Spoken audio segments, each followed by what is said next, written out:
I bought an MG TF and a Volvo V70 off eBay for less than £3,000. Keep watching to find out if either of them is in any way usable.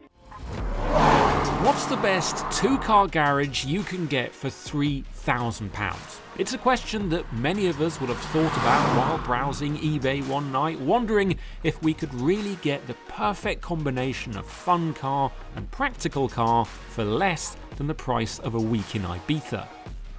To be honest, it sounds too good to be true, but there's only one way to find out. So here is my choice. It's a 2003 MG TF and a 2002 Volvo V70, and I think I've nailed it, because with the MG you've got roof down, rear wheel drive, mid-engine sports car fun, and with the Volvo you've got the practical, sensible, comfortable, everyday car. And actually that cost just £1,495, and this was £1,150. I mean, for context, the camera that we are filming this very video on costs more than both of these cars put together.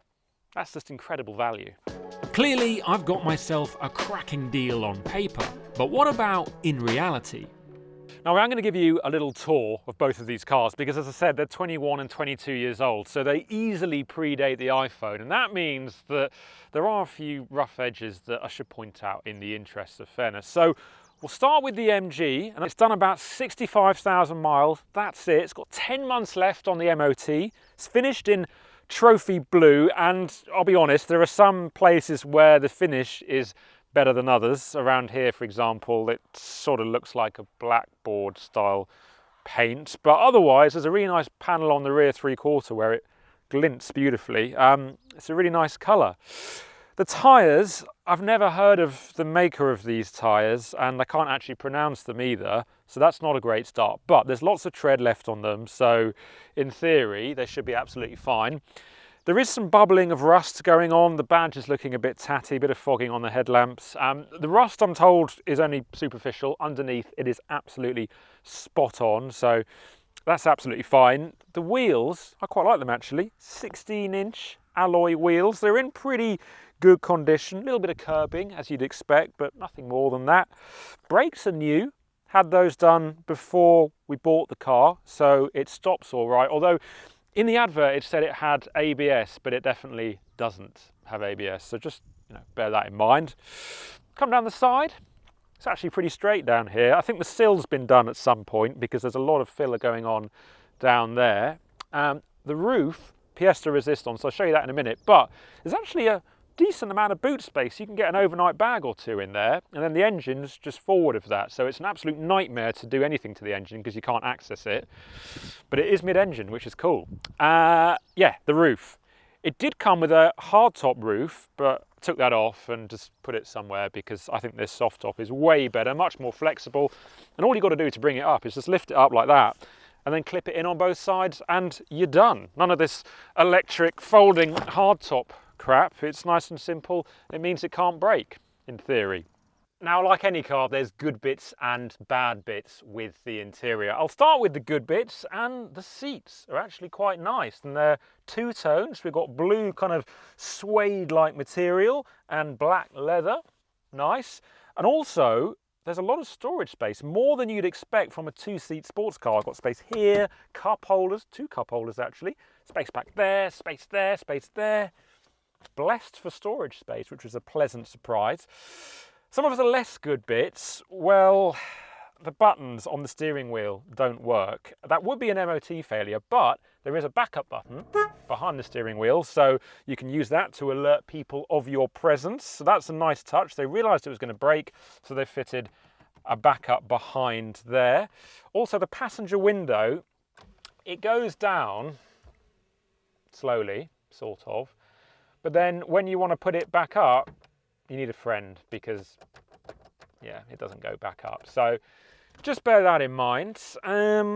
What else have we got? Oh yeah, the pedals, actually. They're quite nice pedals. And the previous owner, it appears, has engraved their name in the pedals. I've never seen that before. So that's quite a nice little touch. The driving position, don't ask, because nothing really lines up properly. I've got to be honest. The adjustment's all right, but yeah, it sort of feels like your legs and your body aren't in the same line. But yeah, small issue. Oh yeah, I nearly forgot as well, it's got USB and USB-C charging, so you've got a choice, and there are some modern cars that don't have that fitted. I mean, obviously it's not factory standard, it's been put in afterwards, but still, I'm not complaining. And it's got a little display actually which tells you what it's charging at, which is really cool. I just think the main takeaway with this interior is that, yeah, there are a few things that don't work, but otherwise it feels really solid and well screwed together, even after all this time. It's brilliant. Famous last words. Why is that coming? For God's sakes. Moving on from that minor issue, out on the road, the little MG really is a gem, but just don't expect to get anywhere in a hurry. There is honestly a comical lack of torque in this thing. It makes the Toyota GT86 feel like a V8 diesel, but that means that you have to rev the nuts off it every time you want to go anywhere, so you've just got the perfect excuse to drive it at full bore.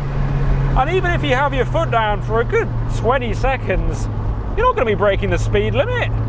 It's a 1.4 litre, 115 brake horsepower, naturally aspirated engine, and while I thought at first it wasn't very good, now I'm absolutely sold on it. It is the perfect engine for this car. You know, one of the big issues with modern performance cars is that, you know, you can put your foot down for a couple of seconds and you'll instantly be doing 100 miles an hour, and it's not that much fun. But with this, you can wring its neck and you're still barely doing 60. I mean, yes, the driving position could be better. I've got my hands touching my knees whenever I turn the wheel, and the ride is quite bouncy. The refinement could definitely do with some work, roof down or roof up, but it's so much fun. The gearbox is really sweet. It revs really nicely. It even looks cool. And despite the shonky tyres, it's really rather good in the corners. It feels so agile. It turns beautifully. I think there's perhaps more understeer than there should be as a result of the tyres. And yeah, you do need to watch out a bit in the rain with the lack of ABS, but oh, it just makes you enjoy driving at normal speeds more. I mean, come on, for just over £1,000, I've got myself a rear-wheel drive, mid-engine sports car with a 5-speed manual gearbox, endless enjoyment. It hasn't put a foot wrong in terms of reliability. It may only be a weekend car, but as part of a 2-car garage, pretty much perfect. Okay, so that's your fun weekend car sorted. But what about school runs and trips to the tip? What are you going to use for that? Introducing this lovely Volvo V70S. It's done 143,000 miles, which, if you know these things, you'll know it's barely touching the surface. It's got 6 months left on the MOT, 2.4 litre 5-cylinder engine, about 140 brake when it was brand new. I mean, you cannot get more car for the money, honestly. I mean, just look at the size of it. It's got a 485 litre boot. The fuel tank is 70 litres, which is bigger than most modern cars today. And yes, again, there are a few rough edges that we need to talk about. There's a fuel leak, for example, but don't let that put you off, because the bodywork actually is pretty damn good. I mean, I'm disappointed that there's no wipers on the headlights. That's a very Volvo thing. But other than that, and the fact that the bonnet is not the same colour as the rest of the car, you can see that it's in just excellent condition. Bit of corrosion on the alloy wheels, the rear wiper isn't working, but you don't need any of that stuff. You just look how much metal you're getting for your money, and you realise that this is an absolute bargain. So, climb aboard HMS V70 and you're in for a treat. It's a real sea of grey in here, but then that's what you'd expect from a Volvo estate car. We do have some wood, or fake wood, brightening things up here in here. They've been pretty sparing with that, if I'm being honest. And there's a couple of improvements, such as this cushion, which is on the passenger seat, and there's also one on the driver's seat to make it a bit more comfortable, I presume. There's a bit of cardboard in the cup holder to stop it from popping out and flying at you while you're driving. And also the electric mirror switch has seen better days. But other than that, what I really like about this cabin is that there's just buttons everywhere. None of this touchscreen rubbish. You know exactly what each button is going to do, and every button works really nicely still. It's got a really good feel, damped feel to it. That kind of craftsmanship, you just don't get it in modern cars anymore. I mean, we've still got cruise control.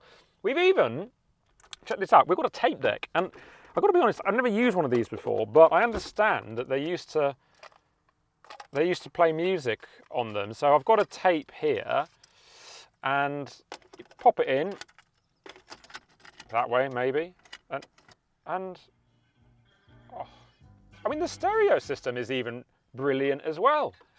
This car, it's just got so much going for it. I know it's looking a bit tatty on the outside, and it'll probably be a bit like a barge to drive, but I sit in here, I'm comfortable, got loads of buttons. I mean, how can you not be pleased with this? So no shortage of high quality buttons, but what about the Volvo driving experience? Do you know what? I cannot remember a car that has encouraged me to drive it in such a relaxed manner than this thing. I've just gone past the national speed limit sign and I don't care. I'm very happy doing 43 miles an hour. I mean, it explains a lot about how these cars are typically driven now. You wonder why they're going so slowly. It's because you just don't want to drive it any quicker. You're happy trundling along, enjoying the sights and the sounds of the countryside. And obviously it is wonderfully comfortable. Ride is fantastic, refinement, it's nice and quiet, engine is silky smooth. Why can't more cars be like this? The only thing that's somewhat tainting the relaxing driving experience is the absolute Christmas tree of warning lights that I've seen on the dashboard. I mean, now it's absolutely fine, but earlier, oh, we had everything going on. Even the temperature was pinging into the red. It's like road testing an Uber. But anyway, now all is well. And actually, speaking of the dials, they are a work of art. Just speed, revs, fuel gauge doesn't work, and the temperature. It's all you need. And for anyone that says that you can't use this as a family car because it won't be safe, because it hasn't got all the modern safety systems on it, then, I mean, look at it like this. Just how much metal have I got surrounding me right now? It's like driving around in a tank. I remember when I was a little kid, we had a Saab 9000 CS, and it was once involved in, well, for it, a minor collision. The other car, total write-off. The Saab, though, absolutely fine. And I think this will be very similar. When it comes to dynamic driving, if you ever want to do that in this car, then don't forget they did use them as motorway traffic police cars back in the day, but I don't think it would be unfair to call it the Exxon Valdez, not just because of the amount of fuel that's leaking out the back, but also just how much it rolls in corners. And there's a fair bit of play in the steering too before anything really happens. But I don't know, you know, this engine is so smooth, makes it such a pleasurable thing to drive. Right, we've got a corner coming up here. Let's see what she'll do. Oh my word, jeez.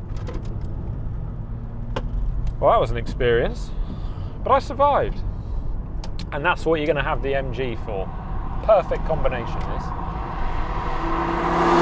The MG TF and Volvo V70 make a brilliant two-car garage for less than £3,000. And while I can't guarantee perfect reliability from either car, I do know that I can find replacement parts easily and cheaply with eBay Assured Fit, for which you can find out more in the description box below. But what would make it into your sub 3K two-car garage? Let us know in the comments section below.